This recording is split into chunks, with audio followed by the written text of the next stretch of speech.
Good boy. Are you happy now? Are you happy? Yes, you're much happier. Look at that. Look at that spring in your step. Oh, yes, yes, yes.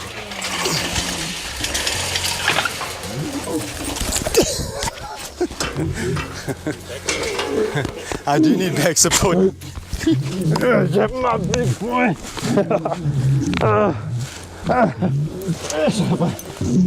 can't do this with you anymore. You're too heavy. Oh, yeah. 200 kilos worth. Whew. Hey, big boy. How you feeling? So I'm arriving at the park earlier than usual. It's Monday morning, huge week ahead. Performing dental surgery around about 20 animals at the sanctuary, including the leopards and the hyenas. When we did Aslan, that opened up everyone's eyes to the importance of dental health care. But if we've got the ability to make their lives better by fixing their teeth, why not? We're here at the operating theatre. It's where it's actually all going to take place. Nice to meet you. Good. We have such a fantastic team. What can I say about Gerhard? A man of few words, but when he speaks, there's wisdom. I mean, this guy travels around the world to do work on walruses and on hippopotamuses and elephants. So this week we have got a number of animals that we need to look at, but it is exciting, the atmosphere, it's the way we do it, it's in the bush.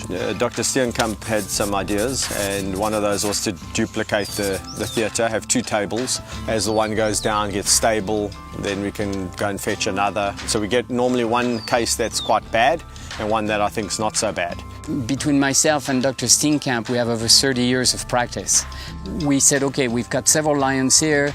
Most likely we'll have broken teeth and they can be whether root canal or extracted. So the packing that we brought with us was exactly that. And then there's Adrian, who we call him the anaesthetizer. I've worked with many anaesthetists in my time, but there's a gut feel that he has. He uses the monitors just to verify what he's already thinking, and that's impressive. Always a little bit of anticipation, a bit of nervousness on the first day, no matter how many animals you've anaesthetized before this, and I think that's quite a good thing. Once we get going, I think everything will ease and we'll relax a lot more. Hyenas are an incredible species and I hold close to my heart. Each hyena, I'll tell you, they've got characters of note.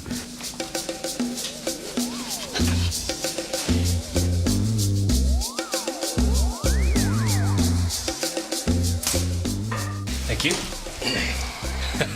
It's a metal. Not strong enough for hyena teeth.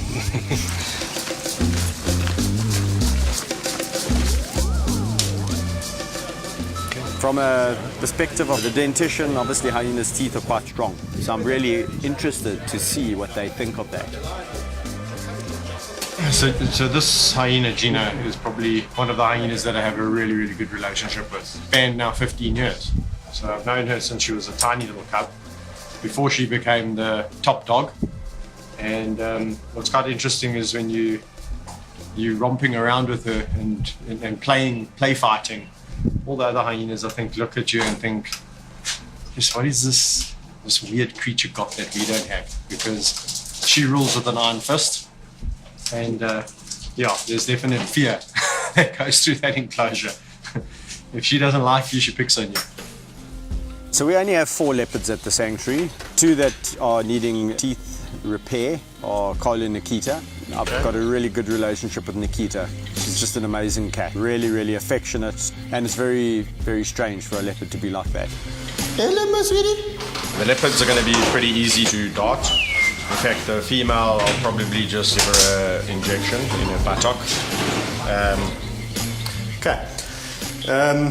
So the only reason I can do that is because she's been hand raised by me, and she's actually an incredible cat.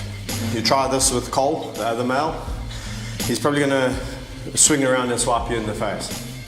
So, and that's not going to end well for my face. Probably be an improvement.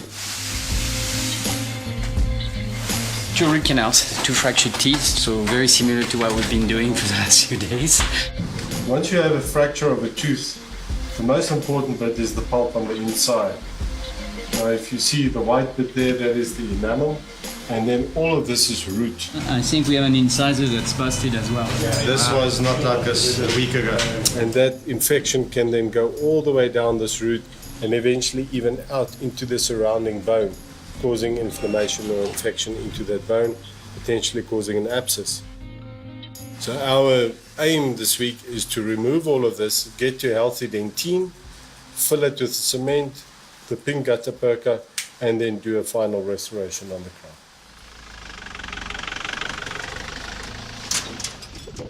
Tao is the first lion that I ever developed a relationship with. Hello, big boy. It started all back in 1998 when I was just 22, coming on 23 years of age. And that's where all my career with lions kick-started.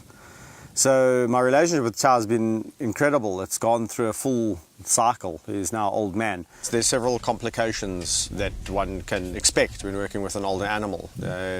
You know, they're not as resilient as the younger cats. So we are a bit concerned that when you put him under, that there could be breathing problems or heart problems. The one thing that makes me more nervous than anything is those things I can't control, and that would be part of the anesthetics that makes you humble. And you can feel the hot breath coming out. I mean, the worst thing that can always happen is losing an animal under anesthetic or, you know, something going wrong like that. Yeah. But fortunately, you know, those kinds of cases really are few and far between.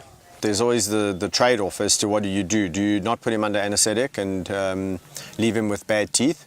Or do you take the risk and give him a better quality? You see his muscle tone is not as good as it used to be. 208 You can missing. see he's very thin. The ribs are showing. 206 worn. Like attrition. Can you just hang on a second? Just quiet for a second. Stop breathing.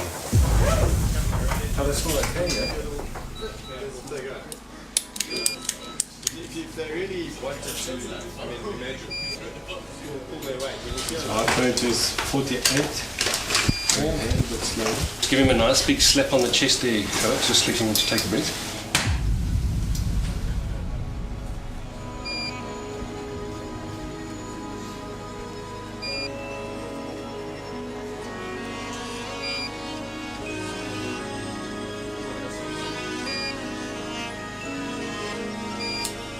I was lost for words, really. I thought to myself, is this it? This is how I say goodbye. It's not a very nice way. It's not how you'd imagine it after a 18-year relationship or so.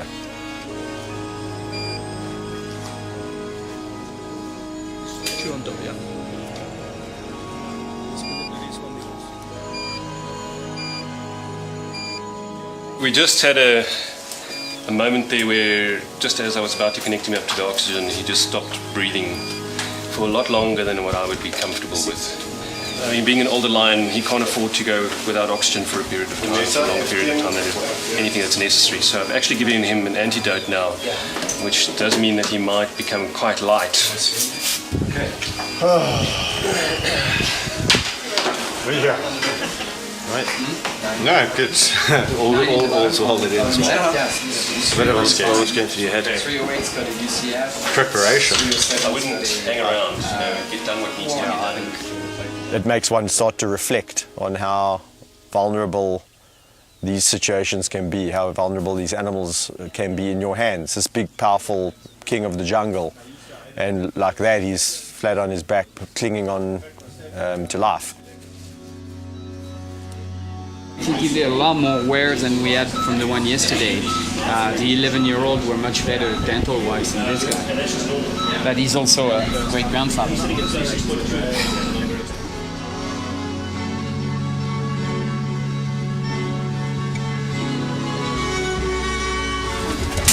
Oh, my boy.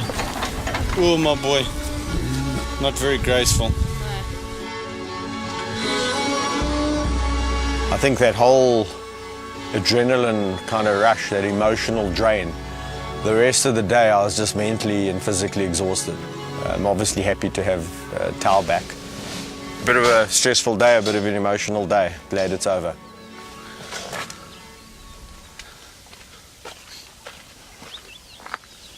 Hi guys, so it's the last morning today. We're here at the farm. I'm just coming to collect the guys. Don't have such a hard morning. We've just got to go and do some checkups on some of the animals, how they're faring. Oh my god! They do. Look at those teeth. Yeah, look. Oh. Yeah, boy. He's got his attitude back, which is good. And I mean, hard to believe that he was a flat cat on the table where we thought, oh man, maybe this is the last. As I said to you, I told you, he's got a long time left in him. You know, I work with these animals on a daily basis, and I could see that these animals actually know that we've done something for, you know, bettering their way of life. Really not have hope for anything better. It went really, really well. Walking around, seeing those animals today, just to know how quickly they've recovered back to normal, really.